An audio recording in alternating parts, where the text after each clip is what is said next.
Hi. ഇപ്പം ഇന്ന് ഗുരുപൂർണിമയാണ്. ഒരു ചെറിയ മെസ്സേജ് പറയാമെന്ന് വിചാരിച്ചു. ഈ ഒരുപാട് ആഘോഷങ്ങളൊന്നും മിക്കവാറും സാധകന്മാരൊന്നും ആഘോഷിക്കാറില്ല. ഒരുപാട് വിശേഷ ദിവസങ്ങളിങ്ങനെ വന്നു പോകുമല്ലോ. പക്ഷേ ഗുരുപൂർണിമ എന്ന് പറയുന്നൊരു ദിവസം ഏതൊരു സാധാരണ സാധകനും വളരെ ഇമ്പോർട്ടൻ്റ് ആണ്.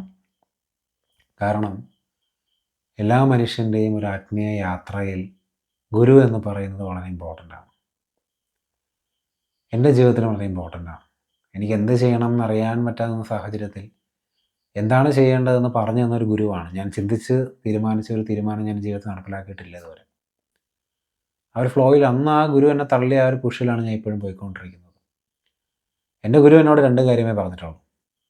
അതിലൊരു കാര്യം, നീയും ഞാനും തമ്മിൽ യാതൊരു വ്യത്യാസവും ഇല്ല എന്നാണ്. ഞാനത് സത്യമായിട്ട് വിശ്വസിക്കുന്നുണ്ട്.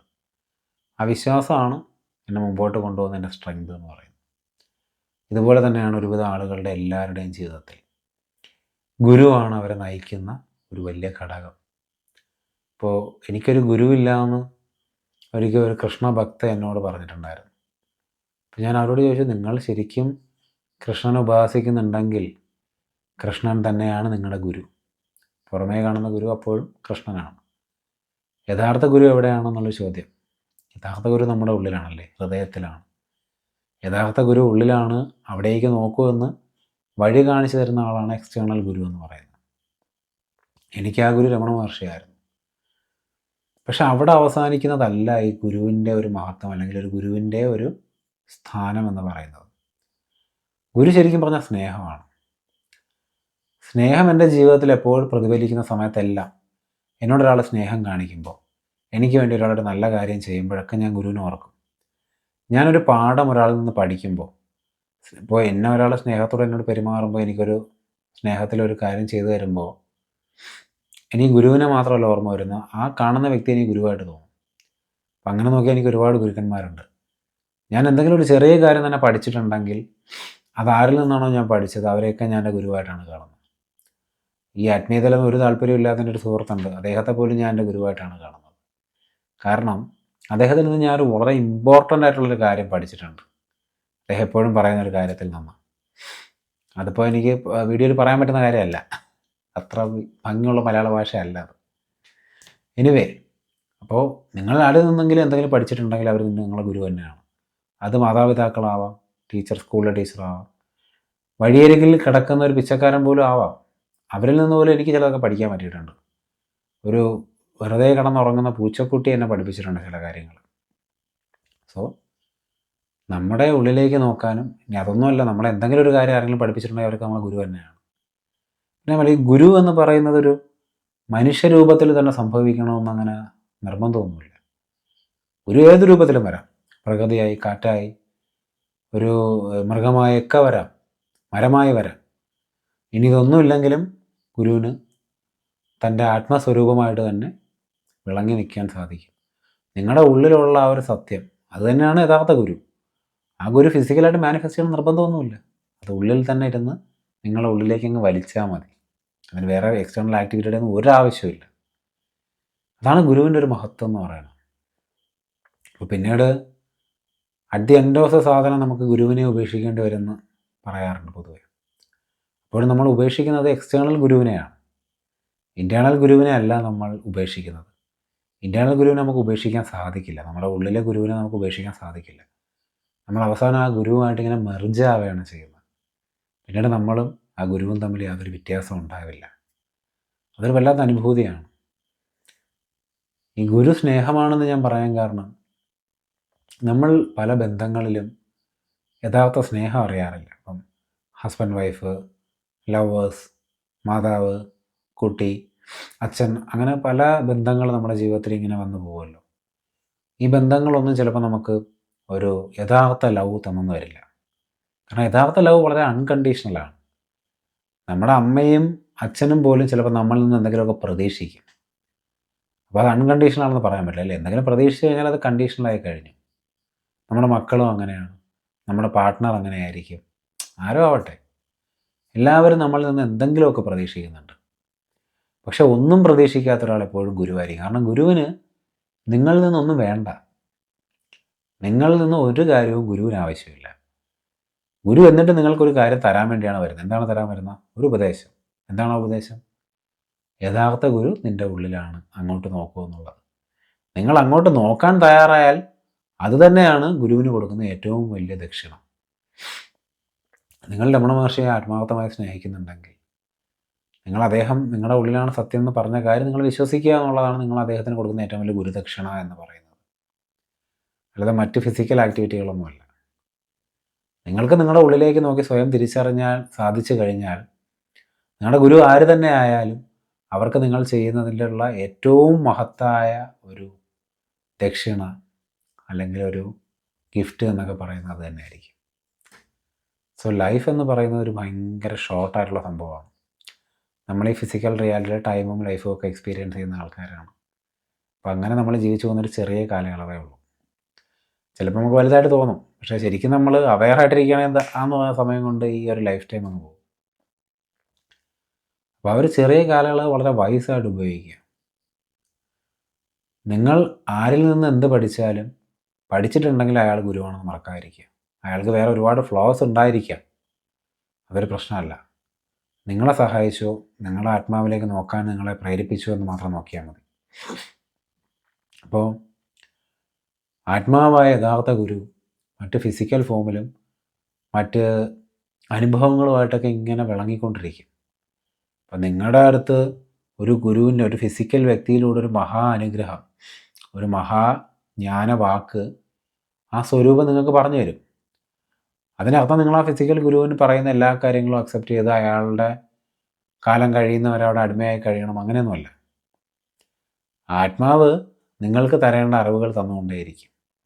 അതെവിടെ നിന്ന് കിട്ടുന്നൊന്നും നോക്കേണ്ട കാര്യമില്ല. അത് തരുന്നതിനൊരു ഉദ്ദേശമേ ഉള്ളൂ. ആ ഉദ്ദേശം എന്ന് പറയുന്നത് നിങ്ങൾ സ്വയം നിങ്ങളെ തിരിച്ചറിയാൻ വേണ്ടിയിട്ടാണ്. അപ്പം അതാണ് ഏറ്റവും ഇമ്പോർട്ടൻ്റ് ആയിട്ടുള്ള കാര്യം. രമണ മഹർഷി തന്നെ പറഞ്ഞിട്ടുള്ള കാര്യമാണത്. എന്താണ്? നിങ്ങൾ സ്വയം തിരിച്ചറിയുക എന്നുള്ളത് തന്നെയാണ് ഈ ലോകത്തിനും നിങ്ങളുടെ ഗുരുവിനും നിങ്ങൾക്ക് ചെയ്യാൻ കഴിയുന്ന ഏറ്റവും മഹത്തായ ഒരു കർമ്മം അഥവാ സഹായം തന്നെ പറയാം. അപ്പോൾ അത് ചെയ്യാൻ ശ്രമിക്കുക എന്നുള്ളതാണ്.